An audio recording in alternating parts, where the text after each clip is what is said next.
Okay, let's unpack this. Today we're doing a deep dive into Psalm 101.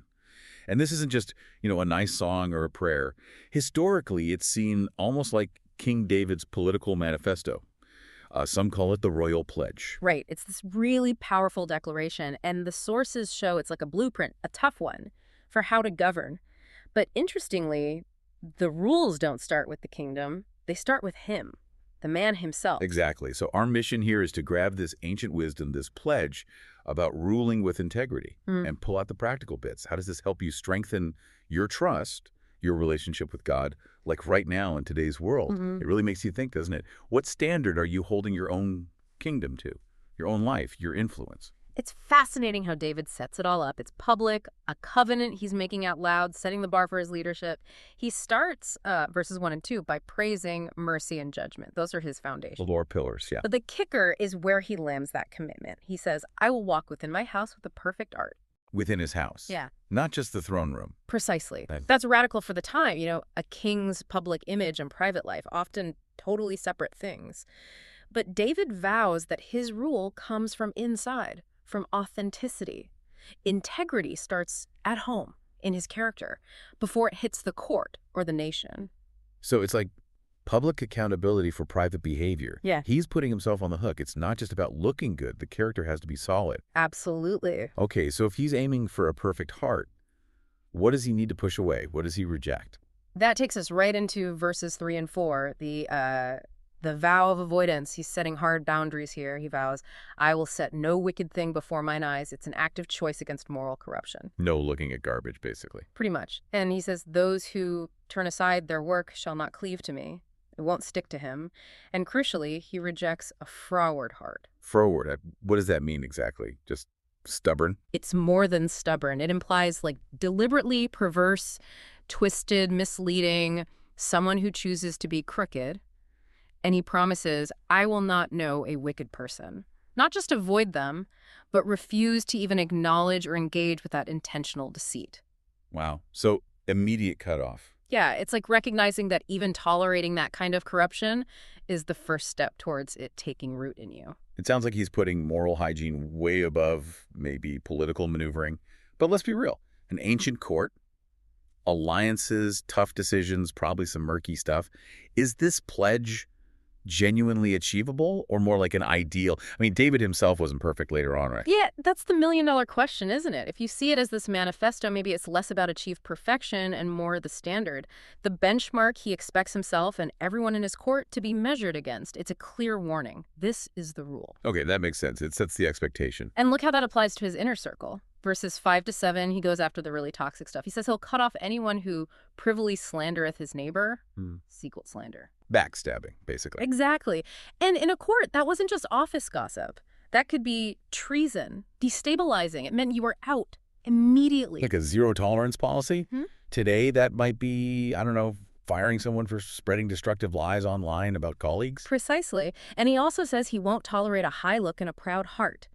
Arrogance, pride. He wants humility, honesty. Says his eyes will be on the faithful of the land, people walking in a perfect way. They get to serve him. So loyalty and integrity are the qualifications. Yes, and he's crystal clear. He that worketh deceit shall not dwell within my house. No liars, no cheats allowed, period. The standard is the same for his staff, his family, everyone. Okay, here's where it gets really interesting for me. Verse 8 talks about consistency. I will early destroy all the wicked of the land. There. Like daily actively rooting out evil.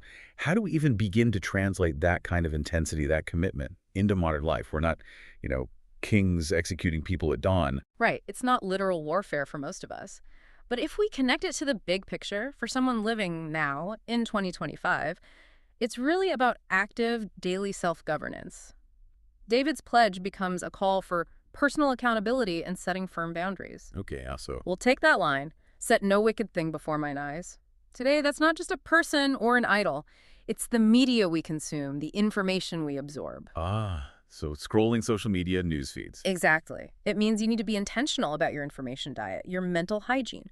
We're surrounded by stuff designed to provoke, to hook us with negativity, or frankly, moral compromise, David's pledge says. Set boundaries. Refuse to let that toxic stuff cleave to you, shape how you think, just because it's everywhere. So it turns passive consumption into an active moral decision. What am I choosing to look at to let in? Precisely. And then think about leadership. Rejecting the proud heart and the deceiver, that maps directly onto building a healthy culture. In the workplace, or even at home. Anywhere you have influence. Running a company, leading a team, setting the tone in your family, or even a volunteer group. It means actively stopping environments where lying, slander, backstabbing are tolerated, let alone rewarded. Yeah. It's about fostering a place where honesty, hard work, respectful talk, those are the things that get you ahead.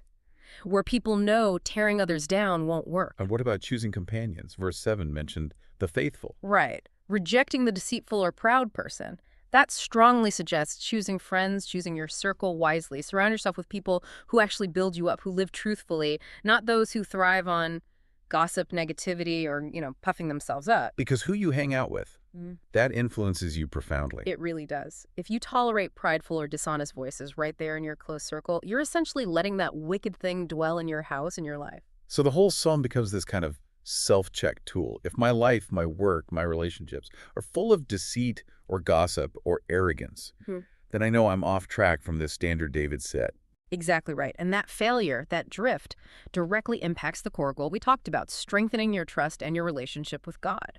How does that connection work between integrity and trust in God? Well, the spiritual growth link here is all about authenticity. The ultimate aim is walking with that perfect heart before God. Now, that doesn't mean being morally flawless, none of us are.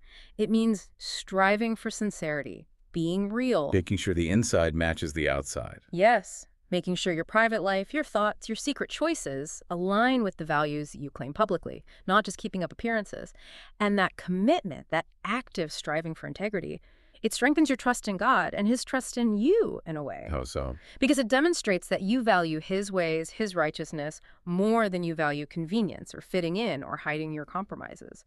When you actively work to root out the wicked things, the deceit, the pride, the negativity in your own life and your own sphere, just like David pledged to do, you're actively choosing to align yourself with God's character, his trustworthy, just, righteous character.